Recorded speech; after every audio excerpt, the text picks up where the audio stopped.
Bonjour à vous deux, Amandine Cran et Alice Saran, Indigo. Est-ce que vous pourriez, s'il vous plaît, nous sommes aux 3e assises de l'économie circulaire. Est-ce que vous voulez bien, Indigo, juste nous rappeler un petit peu ce que vous faites et puis ensuite, après, nous expliquer quelle est la synergie de votre action toutes les deux et ce que vous faites ensemble. Je crois que vous avez des choses à nous révéler. Je vous laisse parler, Alice. Donc voilà, Alice Saran, moi je suis consultante en économie circulaire et écologie industrielle au sein du cabinet de conseil et ingénierie Indigo qui travaille dans le développement durable. Donc, ça fait plusieurs années que Indigo est spécialisé dans les questions d'économie circulaire. Et donc on a travaillé récemment avec l'ADEME sur un partenariat. Et voilà, je vais laisser Amandine préciser un peu les choses et je reviendrai du coup sur le sujet. Je te laisse le micro, oui, donc on a travaillé avec Indigo et également Auré pour mener à bien une expérimentation sur l'application de l'économie circulaire au territoire, au projet urbain, à la fois sur de l'aménagement, de la planification, de la stratégie. Donc on a fait ça pendant 1 an et avec des territoires lauréats et on a eu la chance d'être accompagnés par Auré et Indigo pour pousser la prise en compte de l'économie circulaire dans les projets urbains en direct avec les territoires. On a 4 territoires qui ont travaillé là-dessus. Est-ce qu'on peut citer ces territoires? Bien sûr, si j'avais peur qu'on n'ait pas le temps. Donc on a le pays du Songo, qui est un pays avec une mission économique en Alsace.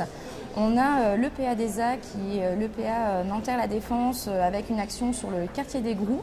Également la communauté d'Aglo Grand Paris Sud, avec la ville de Ris-Orangis, et là c'est sur un projet d'écoquartier avec de l'agriculture urbaine. Et enfin on a la métropole de Lyon avec la mission Carré de Soie, donc là c'est une grosse ZAC en plein territoire de renouvellement urbain industriel, à la fois sur Vaux-en-Velin et Villeurbanne, donc dans la métropole du Grand Lyon. Et on a accompagné ces 4 territoires à pousser leurs projets vraiment avec l'économie circulaire comme ligne directrice des choix.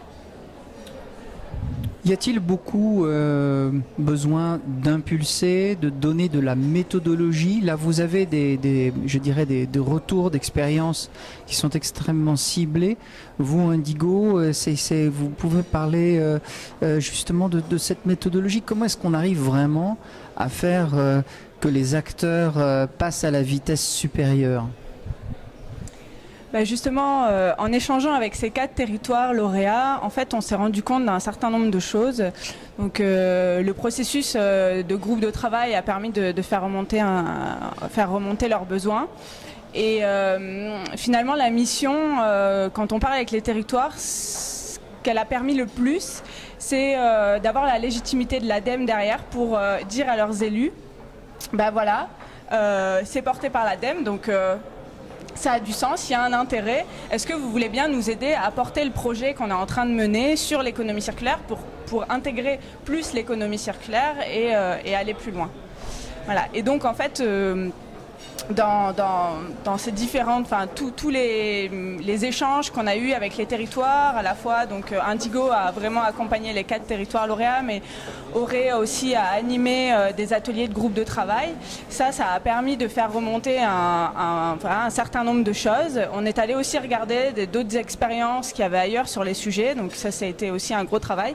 Et ce qui a donné, du coup, toutes ces réflexions ont donné lieu à ce livre blanc. Voilà, qui vient de sortir aujourd'hui. Voilà, oui. Et aujourd'hui, c'est le lancement officiel de toute la méthodologie qu'on a développée, de toute l'expérimentation qui en est sortie. Tous les enseignements sont là-dedans. On le lance à 14 h dans l'atelier qu'on organise durant les assises.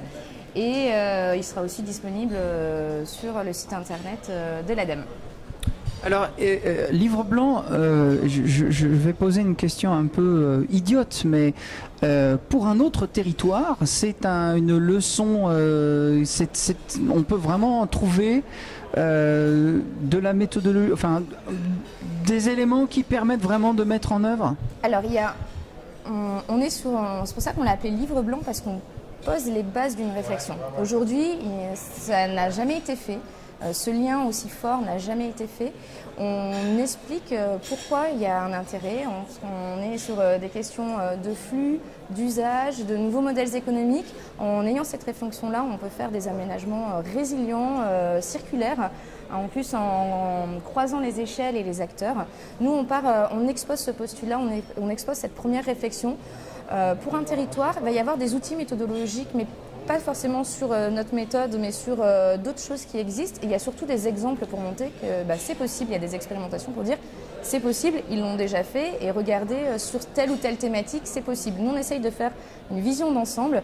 Et Livre Blanc aujourd'hui, on espère bien continuer à pousser notre méthodologie par la suite. C'est pour ça qu'on lance également aujourd'hui une saison 2 de cette expérimentation, et on fait un appel à manifestation d'intérêt pour recruter d'autres territoires pour venir travailler avec nous.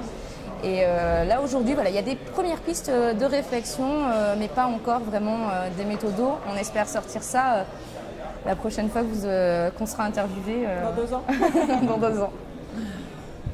Bon, est-ce que vous voulez dire encore un petit mot de conclusion? En tous les cas, nous vous saluons et nous vous encourageons toutes les deux, et à bientôt en tous les cas. Merci. J'ai envie de dire longue vie à ce sujet qui est l'aménagement, l'économie circulaire et l'urbanisme. C'est vraiment des sujets passionnants qui touchent de nouveaux acteurs pour l'économie circulaire, et on espère que le sujet va continuer à évoluer positivement. Merci.